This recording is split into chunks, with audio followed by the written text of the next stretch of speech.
দুদিনের মধ্যেই ক্ষমতার নেশা কেটে যাবে, এমনটাই দাবি করলেন বিজেপি নেতা দিলীপ ঘোষ। তার কথায় জনগণই তাড়িয়েছে বর্তমান নেতৃত্বকে, আর এখন তারা জনমতের বিরুদ্ধেই দাঁড়িয়ে। তীব্র কটাক্ষ করে তিনি বলেন, শাড়ি পরা ডোনাল্ড ট্রাম্প হার মানতে না চাওয়ার মানসিকতার সঙ্গেও তুলনা টানেন তিনি। রাজ্যের রাজনৈতিক পরিস্থিতি নিয়ে নাম জল্পনা চলতে থাকুক বলেও মন্তব্য করেন তিনি। হিংসা প্রসঙ্গে তার দাবি, ন্যাজাটে যা হয়েছে তা বিজেপির কাজ নয়, তৃণমূল নিজেদের মধ্যেই সংঘর্ষ করে বিজেপির ঘাড়ে দোষ চাপাচ্ছে। তবে একই সঙ্গে তিনি জনরোষের হুঁশিয়ারি দিয়ে বলেন, আমরা চাই না হিংসা হোক, কিন্তু জনরোষ কাকে বলে সেটা সবাই দেখবে। এছাড়াও দিল্লির বঙ্গভবনে দুর্নীতির অভিযোগ তুলে রাজ্যে ভিআইপি নিরাপত্তা ব্যবস্থার বিরুদ্ধেও সরব হন তিনি। তার দাবি, সাধারণ মানুষের জন্য সব রাস্তা খুলে দেওয়া হবে।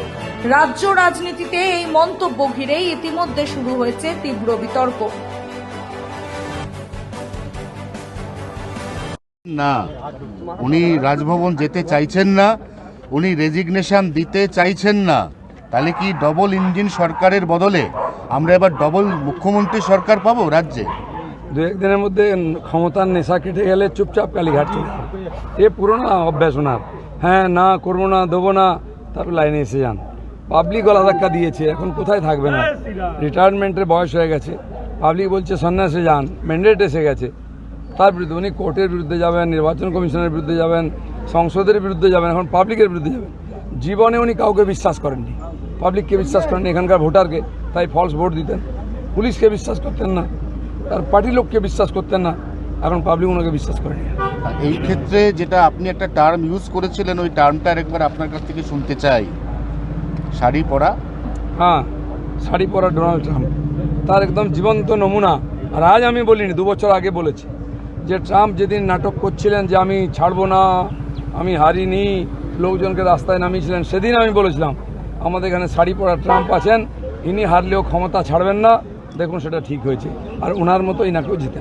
4 জনের নাম মুখ্যমন্ত্রী হিসেবে তীব্র জল্পনায় উঠে আসছে, তার মধ্যে আপনার নামটা আছে। যতক্ষণ না হচ্ছে আপনার নামটাও ঢুকিয়ে দিন, কিচ্ছু করেন না, জল্পনা করতে কি আছে, লটারি করব।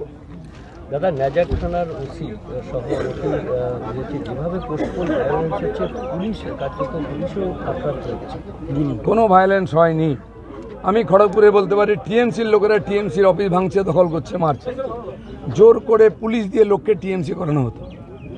তারা 5 বছর নয় 15 বছর অত্যাচার সহ্য করেছে। জনরোষ কাকে বলে দেখে নিন, এখনো হয়নি। আমরা বলেছি হিংসা নয়। কথায় কথায় টিএমসির নেতারা কুণাল ঘোষ, ববি হাকিম বলতে এটা জনরোষ, আমাদের লোক মার খেলে। আমি বলবো একবার জনরোষ দেখাবো, যে গায়ে কাপড় থাকবে না, চামড়া থাকবে না। সেই জন্য সাবধান থাকুন। আপনার খোকাবাবু যে ডায়লগ দিয়েছে, 4 তারিখের পরে কোন দিল্লির বাপ দেখে নেবে। তোর বাপ কোথায়? তোদেরকে কে দেখবে? তোদের তো বাপই ছিল না কোনোদিন, মাই ছিল খালি। বড় কথা বলিস, বিজেপি বলে বেঁচে আছো, নাহলে সব গাছে টাঙা হতো। এখন আমি বলছি আমাদের কর্মীদেরকে ছাগলদের মেরে বদনাম হইও না, ছুঁচো মেরো না, মারলে বাঘ মেরো, সিংহ মেরো, দিলীপ ঘোষের মতো। আচ্ছা, মমতা বন্দ্যোপাধ্যায়, অভিষেক বন্দ্যোপাধ্যায়ের বাড়ির সামনে থেকে সমস্ত পুলিশ, অতিরিক্ত সমস্ত গার্ডরেল সব কিছু রিমুভড, সরিয়ে নেওয়া হলো।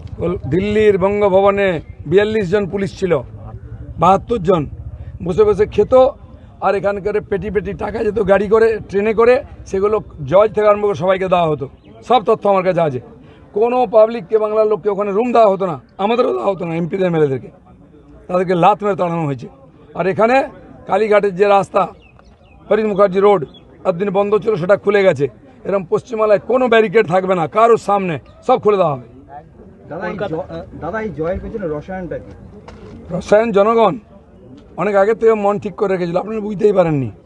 আমি ভোটের দিন আগেও, ভোটের দিন সকালেও বলেছি 200 বেশি আসন পাবো, রিভার্স হবে। তাই হয়েছে। যে মানুষের সঙ্গে থাকে, মানুষের মনের কথা বোঝে, সে জানে মানুষ কত কষ্টে ছিল। এই মহিলাদের উপর অত্যাচার, এই লুটপাট, এমন কোনো বাংলায় মানুষ নেই যাকে লুট করা হয়নি, অত্যাচার করা হয়নি। সরকারি যোজনার টাকা থেকে আরম্ভ করে জমি, বাড়ি, দোকানপাট, সব জায়গায় লুট করা হতো। স্কুলে বাচ্চা ভর্তি করুন, পয়সা দিন। হসপিটালে বয়স্কদের ভর্তি করুন, টাকা দিন। এতে আপনি শ্মশানে যান, সেখানেও টাকা দিন। মানুষ যাবে কোথায়? তাই মানুষ এটা করতে বাধ্য হয়েছে। যেখানে কোনোদিন ভাবিনি জিতবো, সেটা জিতে। প্রথম সিট জিতলাম আমরা কাঁদি, কোনোদিন আলোচনা করা হয়নি, কিন্তু জিতেছি। যখন জনতা জনার্দন খেপে যায় এরমই করে, সেই জন্য মমতা ব্যানার্জি বুঝতে পেরেছেন জনতার মুড, চলে যান, নাহলে আপনাকে গলা ধাক্কা খেতে হবে। কলকাতায় কি শুনুন না, কলকাতা নিউটাউনে গতকালকে একজন বিজেপি কর্মীকে পিটিয়ে মারা হলো, তৃণমূল কর্মীরা খুন করলো। সেই জন্য অভ্যাসটা পাল্টান। আমরা 300 জনকে মারার পরে চুপ করে আছি, কিন্তু যদি 1-2 করি তাহলে কতটা লাশ পড়বে। এখনও পাল্টাচ্ছেন না, কিন্তু পাল্টাতে বেশি দিন। দিলীপ ঘোষকে ওখানে দাঁড়াবে, সামনে দাঁড়িয়ে থেকে বাকি যা করাবো। আমি এখনও বলছি, বাধ্য করবেন না। একটা যুদ্ধ শেষ, এবার পরবর্তী ভাবনা চিন্তা কি? শান্তি হবে, শান্তি পর্ব শুরু হবে, উন্নয়ন